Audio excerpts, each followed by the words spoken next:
This is hacking .NET applications, the black arts. I'm going to be attacking .NET applications developed by Microsoft, protected with third-party applications. These are applications that people don't want you to have their source code. They don't want you to do malicious things. This is why we're all here, to fuck them up, right? Good. Then you're in the right talk, because that's all this is going to be. Unfortunately, I have developed some good things, but that's not what goes into a HackerCon. Everything I'm going to be showing you is specifically malicious. I'm DigitalbodyGuard.com, and let's fuck some shit up. There you go. So no matter whether you're just a hacker or you're an attacker, these are some of the nice tools that you're going to want. You don't have to be highly skilled and have all sorts of IDA and machine code. This speech is targeted towards the average developer that wants to mess applications up. They want to look inside of it and do critically bad things to other people's applications.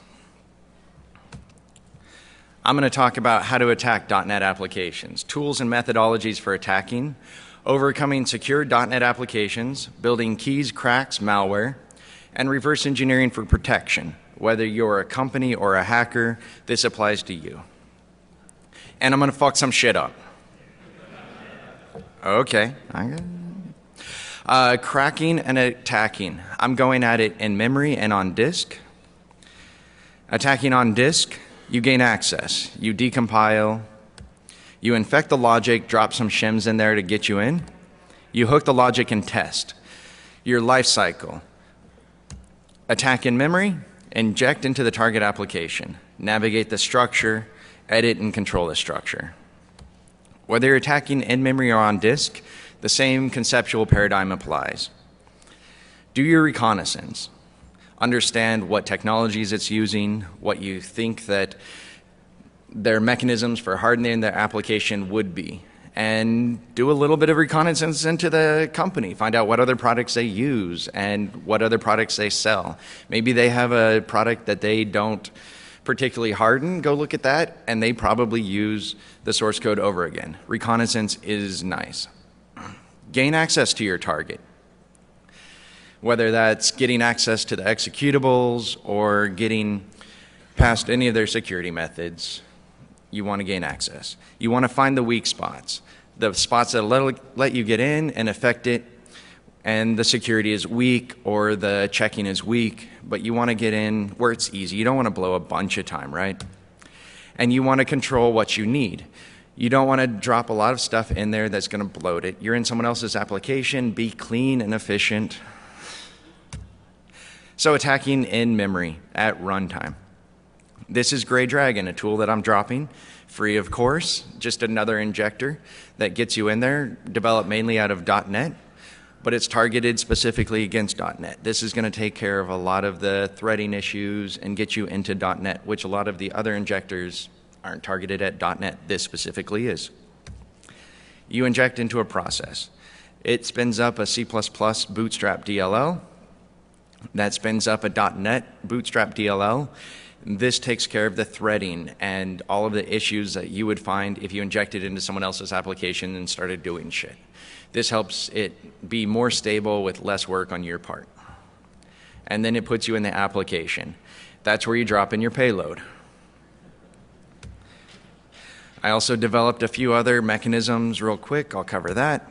I did a USB keyboard that types in. It goes into PowerShell, does a whole bunch of keystrokes, and then it drops Gray Dragon into your target and into the process, straight from keyboard. So you're not going to have a lot of forensics footprint. It's really nice because you're going into memory straight from keyboard. You're not touching disk, and it's going to be real clean. Also, I did a Metasploit payload last year. Same exact idea. Metasploit gets you in. I'm a little bit demo heavy, so I hope you enjoy demos. This is Gray Dragon and Gray Wolf. So Gray Wolf is a nice decompiler. You can drag any executable and it will get you your basic things, right? This is a program that destroys files on your hard drive. I'm going to cover injection first, but this is something that's going to be very important later on. Gray Dragon gets you inside of your target. This is the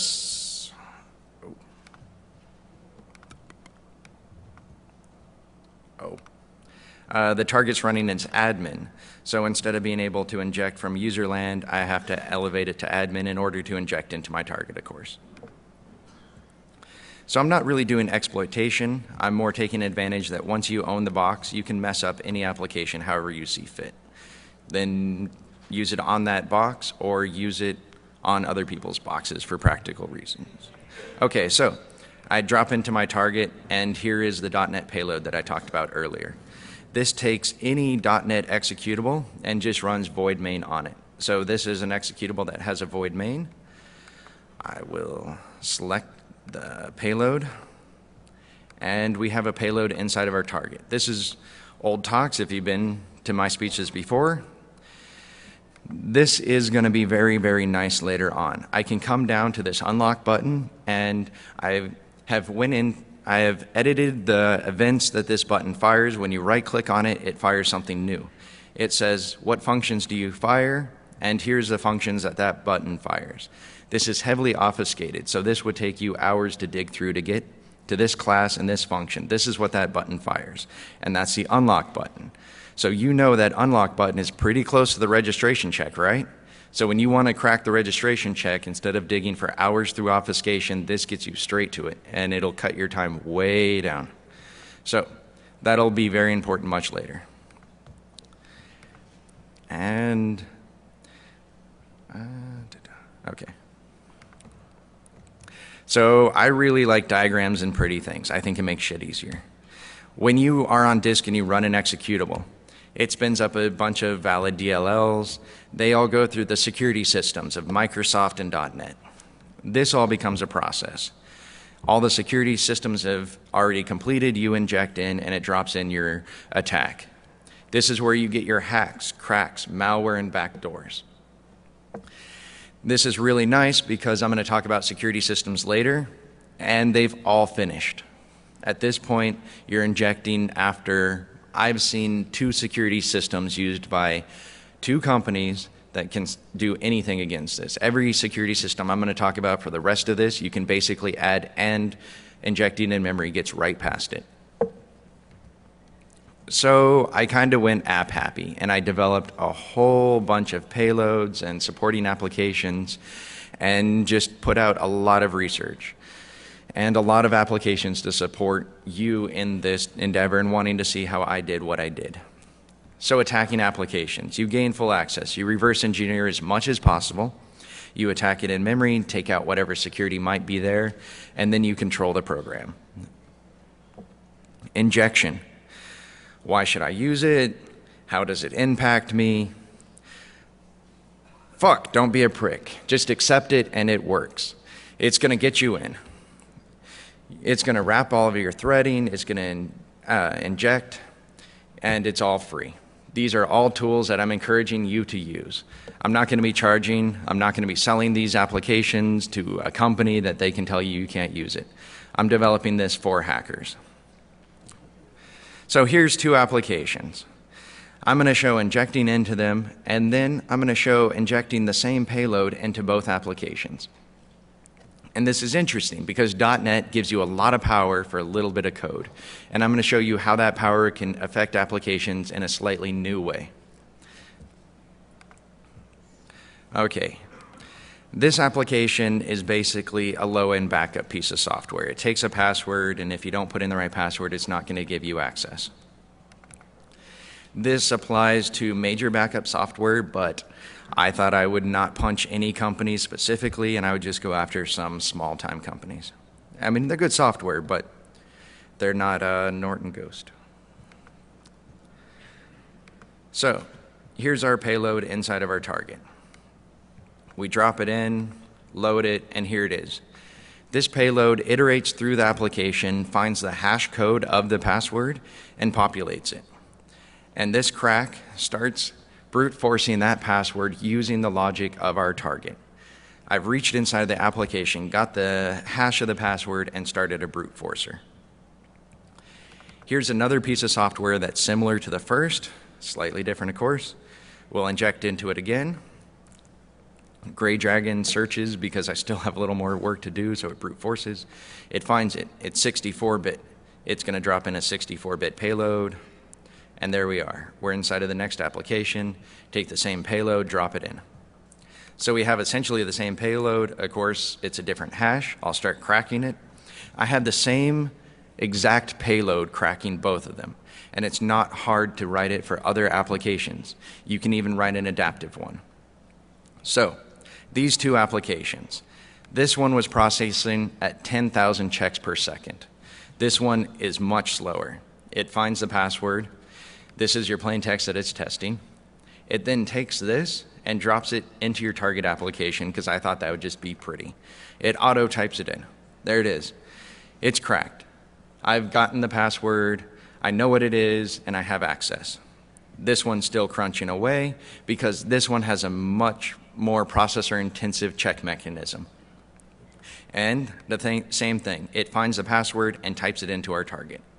And again, gets us in. I have access to the encrypted material, a brute forcer that can be adapted quickly and easily by an average level programmer. That's the target. And that's the power.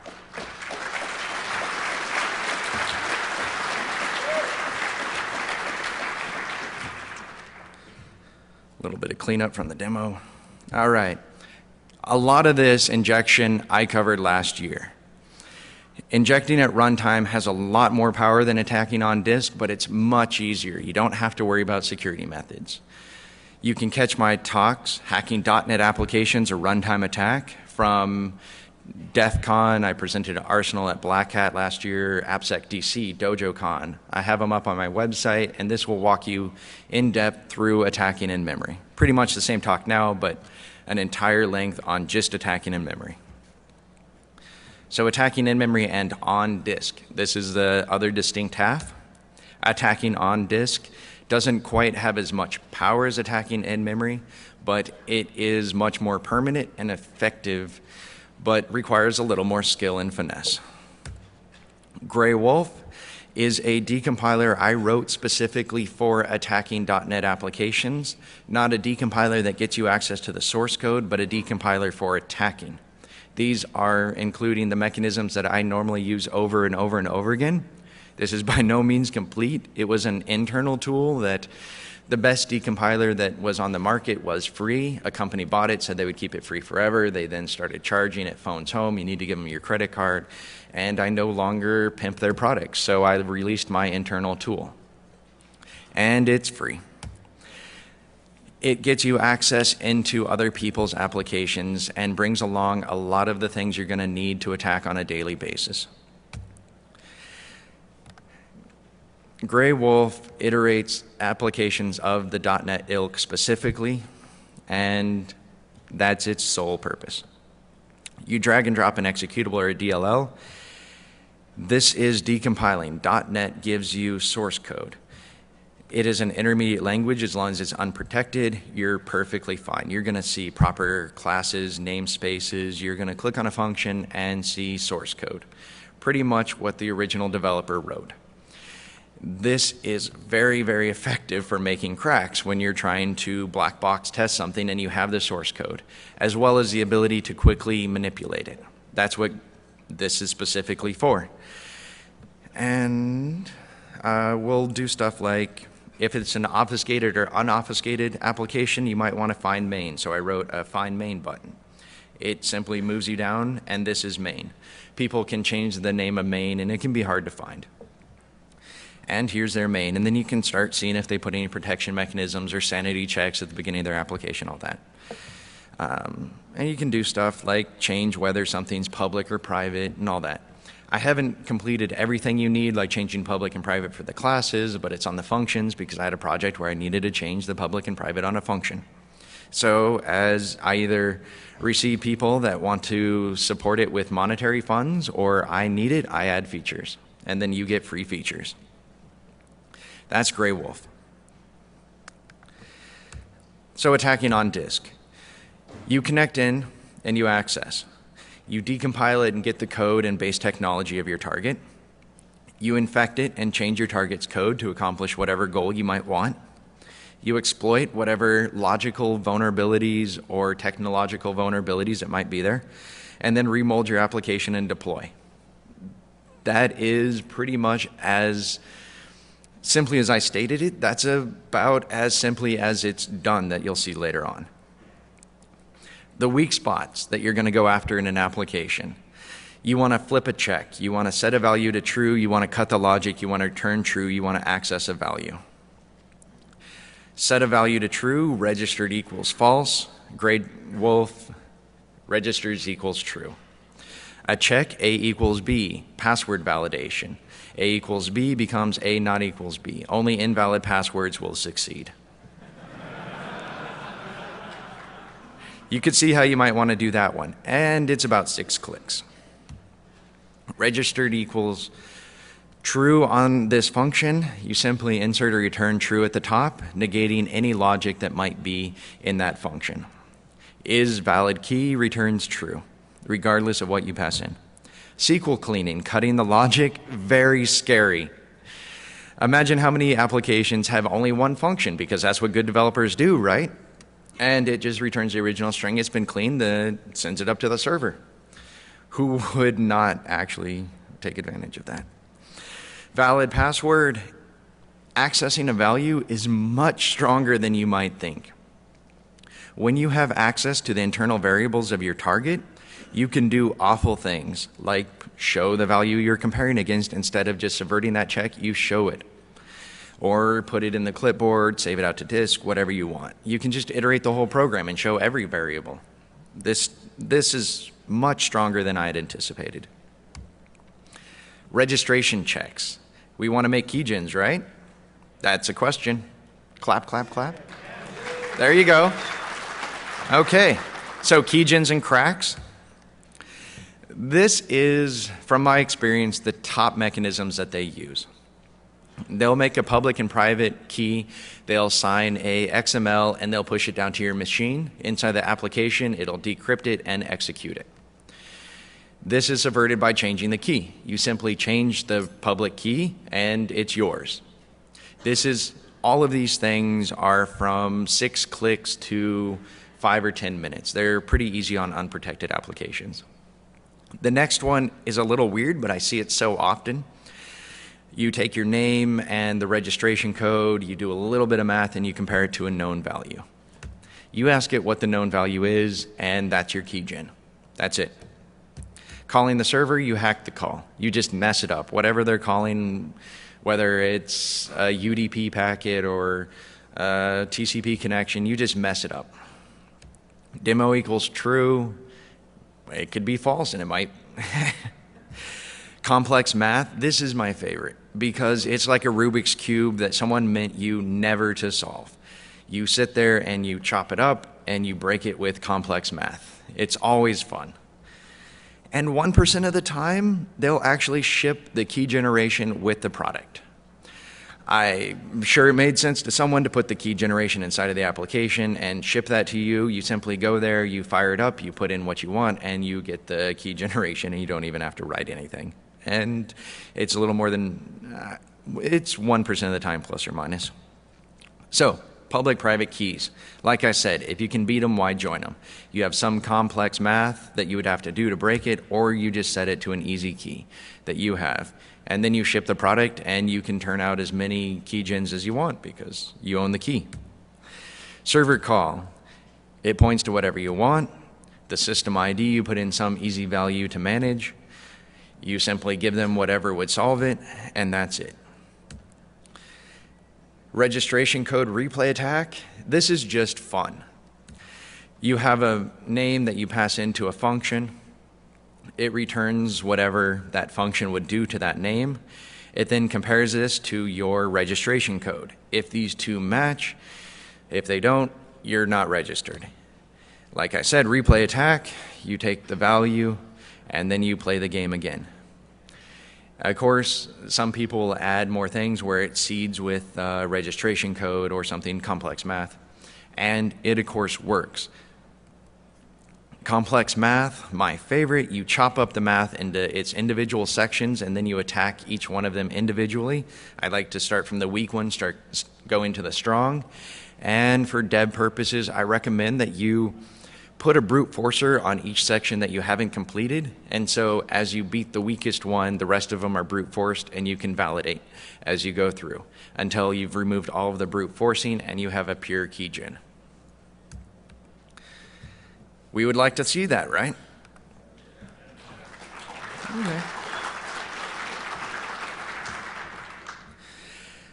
Well, as some company might be mad if I showed how they did their registration check, here is a white boxed application.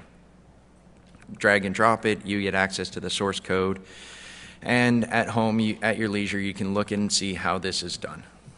So it takes your username and your key and doesn't work. Of course, there's a keygen and it works, all of that. So you pop open the application that you want to keygen, you target into what that button does that I showed you earlier, which happens to be key check, because a lot of people use good naming, right? So a lot of them will put something like, this is version 12 of our enterprise application, and they'll tag that at the front of the key. They'll then do a whole bunch of string manipulation. I'm just walking you through because I would have liked to know what a common key validation sequence looks like, so I figure you would, right? When it gets to the complex math, okay, one half is IL, the other is source code. So it gets to complex math and it starts doing bizarre stuff like taking powers and then modding it. This is pretty common. This is a lot of the complex math that you're going to see. And oddly enough, a lot of the complex math is kind of similar, that they will go out and see how someone else did it, or they will look at an old, and they will reuse that same paradigm. So you could look at how I did the key generator and see how I overcame each type. And there are some types of complex math that are very hard to overcome. And I put in a brute forcer that brute forced just 2 digits out of the long key. The rest of it I overcame with complex math. You can see how I did it, play it at your leisure, and for dev purposes, it is very nice to see a completed keygen and key, easy to find, not obfuscated, not going to spend a lot of time hacking through bullshit. So, the best key logger. I decided that I wanted to hurt this application for this speech. This is a bad piece of software that you should never use on something you like. It's pretty much malware pretending to be a valid application. So I'm going to fuck it up.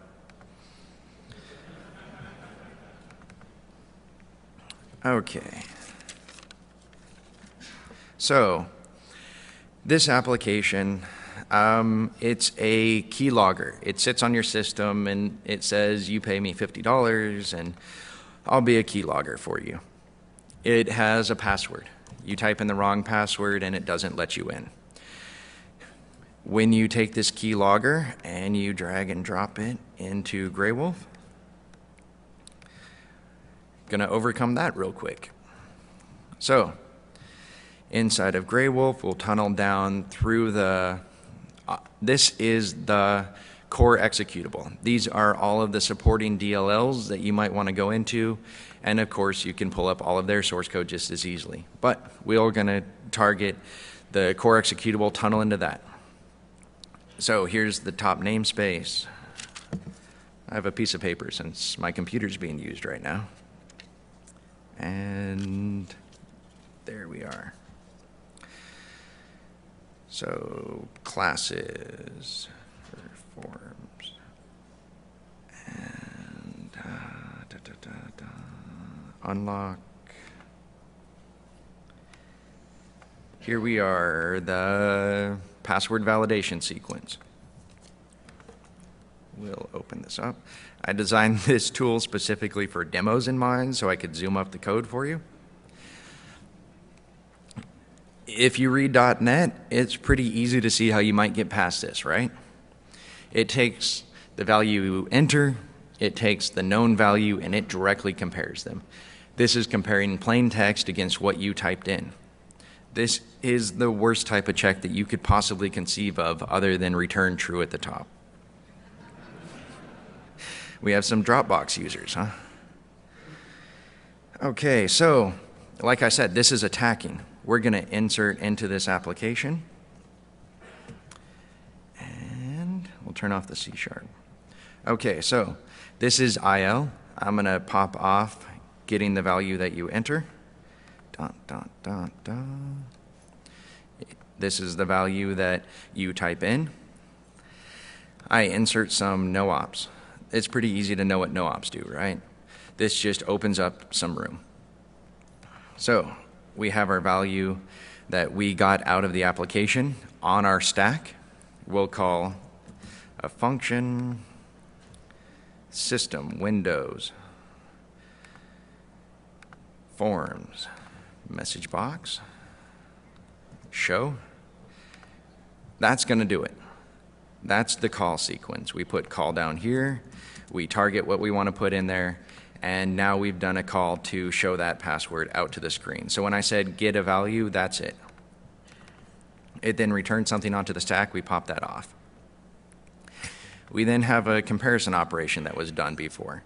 We'll destroy that, and we're going to push true onto the stack because it would be nice that that comparison was still there.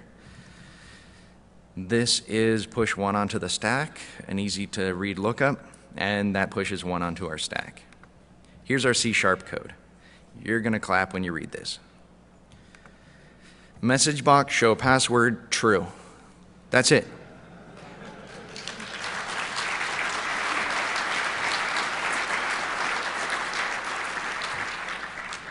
We then come up here, save it out. An executable with an easy different tag name. It's saved out. It's on disk. Open it up. Type in gibberish. This is the password. Win.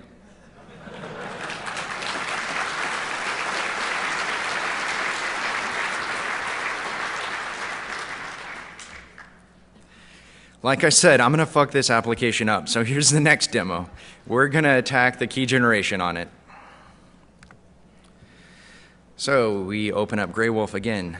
This edited copy that I don't want to type the password into, we're going to take this, crack its key. So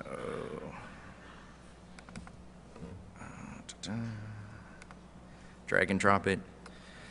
And this compiles a good version of it, all that. So that took what? Probably might take you a minute to do.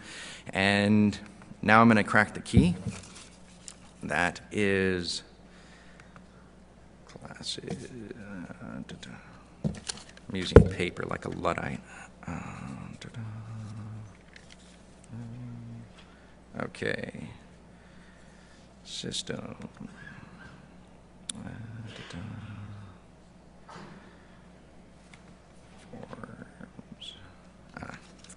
Fuck this. Okay, system classes core. And core. Live demos, damn. Okay. Key check pass. System core constructor. Okay. So here is exactly what you're looking for inside of your target. I went and did my reconnaissance. I now know what the key validation sequence is. This is a string that I did before this. I'm going to take this string, come in here. Here's our target. I'll go through the IL. And here's our target. Replace it. Here's our C# code. So that little change is the rekeying sequence. That's it. There's no going through and doing something complex because this is a very weak key validation. It uses a have you been signed with the public-private key that I talked about earlier, and if so, then I'm going to decode it and implement it. So here's our target opening up. Type in random. It's a little fast, and that's the power of this. This is now keyed to I'm alive. and it's validated.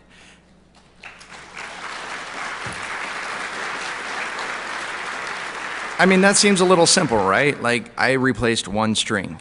And that's kind of the power. Like, I can say in 6 clicks, you can rekey an application.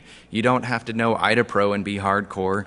You have a validated full, it looks legit, like there's something hardcore going on, and it's that one string. This takes a couple of minutes to read through their code, see how their key validation is done. Oh, I have to replace that. I want to use whatever complex algorithm. I'm not going to disclose it, but when you read through their code, it's pretty easy to make that random string that I threw in there. So they do have something weird going on where they do crazy obfuscation, where they literally do crazy obfuscation. I'll talk about that. And they have taken bad coding practices and just started shoving code inside and ripping code off of other people. And so they lie to you about they're doing this, that, and there's a lot of just bizarre shit going on, literally crazy. So one of their classes, when you type in keys, it's encrypted.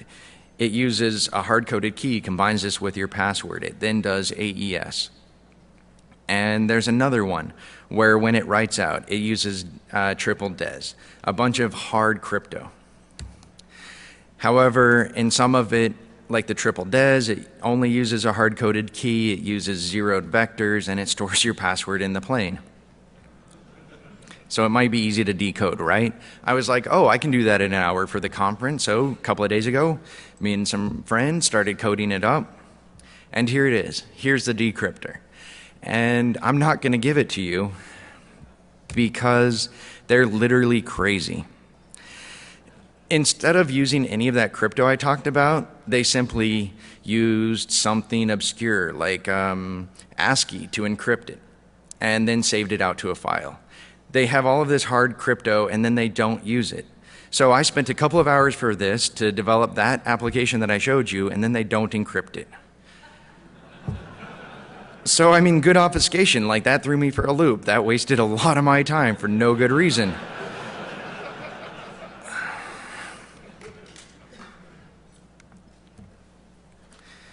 So Gray Wolf. I want to talk about the power of being able to look through an application. So Gray Wolf has a key inside of itself. When you dig into Gray Wolf, you go find main. A lot of old applications from the C++ days do their key checking call in void main, and then they put the key checking algorithm right next to void main. And then there's a key checking. So something that's nice about Gray Wolf is it's free. And it has key validation. I've showed you how to jump straight to that. Inside of Gray Wolf Pro, I've packed all of the source code that you're going to need for Gray Wolf itself. I'm running a little short. We're going to skip that. Okay, so IL. It's kind of the code of the matrix. You're looking at C#, you're looking at VB.NET. It's actually IL. Also, if you're looking at obfuscation, you're looking at IL. It's kind of a new version of assembly code. There's pushes, pops, and all of that. It's definitely worth learning if you're serious about attacking applications. If you're not serious, you can just get your Wikipedia page, put it up next to the application, and just do it one line at a time, and it'll take you a few lines. So you don't actually need to know it. So this is the midpoint, Q&A and all of that. So I'm trying to include a little bit more audience participation. If you have a burning question and you think it's highly applicable, you're welcome to raise your hand. No? Okay, so it can't be that easy, right? We all know that computers are secure and Microsoft has done all of their work to stop us. We use secure dongles. We phone home and do registration checks. We do looking for updates and DB calls and Twitter, whatever, and we have crypto objects on our secure application. These are all nice targets because programmers segregate their code nicely. When you do an upgrade call to the server, just like that KeyGen server call hack, you simply say, why don't you come to my server and use my key to pull the new payload to update, and then install the new malware that I want to ship to you. You want to leak new data that when your application phone's home, you're going to send a little bit of exfiltration data and add your backdoors. That secure USB dongle, a lot of them use return true, which is really scary when you're showing an executive, here you go, here's your $30,000 dongle. And crypto, chop it off, replace it with your own, whatever you want. So, security by obscurity. This is what every single person that has heard the Microsoft, this is how we're going to protect you will say. There's code obfuscation, there's logic obfuscation or crazy obfuscation. There's unmanaged calls that Microsoft uses a lot of the time. There's shells, packers, all of these things. This all shuts down decompilation or slows it down to a lesser extent. Obfuscation. This is what it looks like. They, instead of using a proper name, they just put something that's hard to read. Instead of returning true or false or checking some variable, they do something a little bizarre. That's obfuscation. And they'll say, well, doesn't obfuscation stop you from getting source code? It's like, yeah, but I mean, that's source code. I mean, that's not harder. If I mean, it's going to take me 5 or 10 lines and it's going to take me an hour instead of 5 minutes. Sure, it slows me down. This is obfuscation. You can find your target, but it might take a little bit of time. There might be 12 other ninjas. It's a little bit harder. You might be a little worried about something that you missed, but that's it. There's security by security. There's signed crypto code that Microsoft has put on your applications that can verify the creator, strong names, blah, blah, blah. This shuts down tampering. This is a strong name. This is what it's constructed out of if you actually don't know this stuff and you want to. Private key signing, 1024-bit crypto. This is impossible to break. It guarantees you that your author is the only person that has made the modifications to the blah, blah, blah. Protection on disk, shells, packers, your secure application. You can't get to it because it's secure. It's not going to decompile. There's a C++ that runs crypto that then unpacks it in memory, and they'll tell you how this is impossible to break. It would take the CIA a million years, and here it is. Gray wolf spins up, and here's that application that I brute forced earlier. We're going to drag it in here, and it works. It shut down Gray wolf. It did not decompile. It's like, I don't know, it's packed with something, it's encrypted. So, that same thing. Okay, and so Gray Dragon, I really like it. I hope you like it. Let me know on the internet if you do. It scans through all of the processes, identifies the target, puts it up here, and it says, okay, 64-bit, drops us in. Oh, wrong one. Okay. Inject into the target. And as you can see, it found a new process. This .NET, I could inject into that. Okay, so back to injecting. Our payload's inside of our hard target, right? Like, you're inside of your target and it's .NET, but you don't have access to the source code, and we'll spin it up. We have access to our, I did inject into the right application, right? Okay. I'll step back and run that one more time, just because it's really nice. Okay, so we have our payload. We inject into our target, drop a target, get our shim, drop our payload. This edits the structure. Inside of every single payload, I've put a backdoor that talks over a named pipe. So that payload that I dropped in, it now reports into another application that says, why don't you run another payload? Because you can keep injecting multiple things. If you saw my talks or you look it up, you can shove as many applications together as you want. Just keep shoving applications together and they'll mix and they'll be in the same memory space. So here's another payload. We have access to all of the objects in memory, and this iterates all of the source code. Here's the source code. This is all in IL. It's highly obfuscated, but as you saw, it was protected before.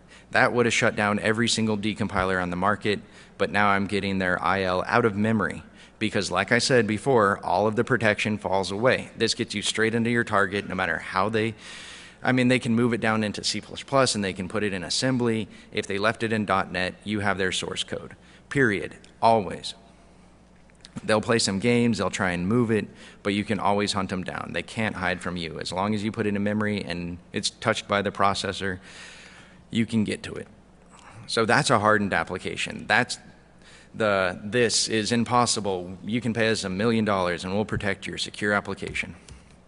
And this is the pitch. Like, you can develop your application for a hardened one, you can develop it for a friendly environment. And I've done other speeches where there's trade-offs. Every single time that you add a protection, it adds a vulnerability. It can't be that easy. Of course it's that easy. I'm a hacker. Your public private key tokens, you simply steal them. You put them on an erroneously signed application, and at this point, it is still signed by the original key, and yeah, it's pretty much that easy. It's like the slide, it just moves it over to the erroneously signed executable because Microsoft leaves the sign code checking off. So their 1024-bit crypto that's going to stop you from attacking a core Windows DLL that's protected, it's off by default. So when that genuine Microsoft application runs, calls a DLL, you're inside of your target. This is how you turn it on. You can also add something to the manifest to turn it on, so it won't load it, and it'll error out. However, you can still do it to the executable, and the system will say, well, it's not signed properly, it's probably expired, and it runs. And so you're in just the same. So every single one of their mechanisms is subvertible, pretty easy. Come on, Microsoft, check it. If you ask for a password, don't tell people it's going to secure something if you're not going to check it. ASM, I'm not going to go into detail on this, but you can run assembly code inside of .NET applications in safe code, and it's really fun. All you need is reflection or unmanaged calls. You can drop ASM, and I put this out there. GAC, you need to know what the GAC is. This is what the GAC looks like on disk. You take out desktop INI, it's a regular folder. There's a bunch of GAC, there's a bunch of native images that you have to destroy. The GAC just goes on. And this is why you need to know about the GAC. When you call an executable, it puts its DLLs in the GAC. It then turns it into a native image. You delete the native image, replace it in the GAC, and then hack. So you destroy the native image. You have your application attacking in the GAC, not on disk. So it is calling into the GAC. It's attacking out of the GAC. They whitelist. They go through all of the program files. There's no changes, but you're attacking out of the GAC. Some random ass application is being attacked instead of program files in Windows GAC. So it's a great place to hide and attack. Attacking from the same framework, same idea, it becomes a process. You infect the framework, every application calls a framework, and then you're in the process. So you're globally in every single application on the system that runs .NET. Visual Studios, there's a exploit in Visual Studios to run arbitrary code, and it brings up, oh, you downloaded this off the internet. You could be in danger, Will Robinson. So it runs arbitrary code when you open a form. That's what it does. So here's an application that it ran. I talked about this last year, but real quick, there's code inside of the constructor of a user control. It runs a constructor every time you view the form. And there's a payload that elevates past the UAC automatically, UAC hacks, all that. It would automatically elevate past the UAC and then shim and attack applications inside of Microsoft, those signed things that are hard to attack. Here's a payload that I developed to show that off. Something that should be hardened, say PowerShell. I inject into PowerShell, modify PowerShell. This would all be completely silent, so you can imagine that the user opens the code, looks at the form, doesn't click run, opens PowerShell, and then something like this happens.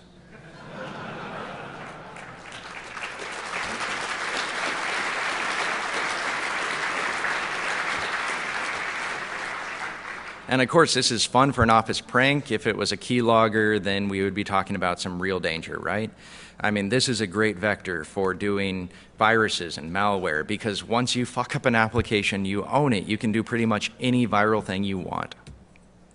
So you're not a hacker. You can defend your applications with this. You can harden them. You can verify your tools that you're downloading. Like, you download my tools, how do you know that I'm not screwing over your applications in your system? You can look at my source code. This is very defensible. It's something we should do as a small part of our community for the rest of the community. When you look inside, You're going to be able to take control. Don't be helpless, all that. You're going to find that all of the keys. You're going to find passwords, technology, weak spots, good code, bad code. You're going to find out what kind of security login. You're going to find out what kind of data leakage is happening. You're going to find out what kind of keys. You're going to find out what kind of crypto. It just goes on. You're going to understand what that application does. And here is AirCrack, just because I thought I would show something positive instead of something negative. So here's AirCrack. It's just a little GUI that they threw together, and bam. It's prettier, it's better, it's a little more user-friendly. I can now upgrade AirCrack. And this is something that you can use not just to attack, but to make things better. So your malware, there's 1% of us that make malware. How do you hide? You use the same things. Use shells, cryptos. If they call unmanaged code, you break out and attack. Use obfuscated code, sign DLL protection to make your target feel secure. You want to use intelligent names like your target, coding style like your target. You want to blend in with your target. You want to do as much as you can to just look and feel as though you're the target, because you're writing source code. You don't have to do ugly source code. Make it pretty. Don't use for loops. I mean, these people that are hunting malware are like, well, they're going to use a true, so I'm just going to look for a spinning loop, and then I'll find the malware. Don't do it. Make it hard for them. Make them work for their millions of dollars that HB Gary sells them. So all the tools, they're free. The source code, I'm going to sell for $80, or you can decompile it and spend 8 hours. You can join and catch my beta for $80. All of my new tools, they're coming out constantly, and you can see what's in constant development. And there's a bunch of tools that I'm holding back. If you join and you want specific things, I'll be more inclined to make them. And support the community, because without community support, companies come along, buy this up, and then sell it to you, or don't sell it to you and sell it to people that aren't you. So a rootkit is vicious. Here's Windows Media. Here's a Windows application that auto-elevates. When you have a shim inside of this application, this is just a little, take my word for it, this is saying this is an administrator. So this is administration. This is an auto-elevated application that you can inject into and do vicious things from. So, story time. I thought that I would give a little bit of fun things from my experiences. So, HB Gary showed up at Blackhat. He didn't come here, but when he showed up at Blackhat, he was presenting things like his new shirt. Because we all know that HB Gary pisses on Anonymous, right? So he was giving away shirts and getting heckles from other vendors. I mean, these are corporate vendors that were heckling HB Gary at Blackhat. How sweet, right? So, if there's any last Q&A, and if anyone wants this shirt, raise your hand. I didn't see any hands. Oh, there's a hand? Okay, okay.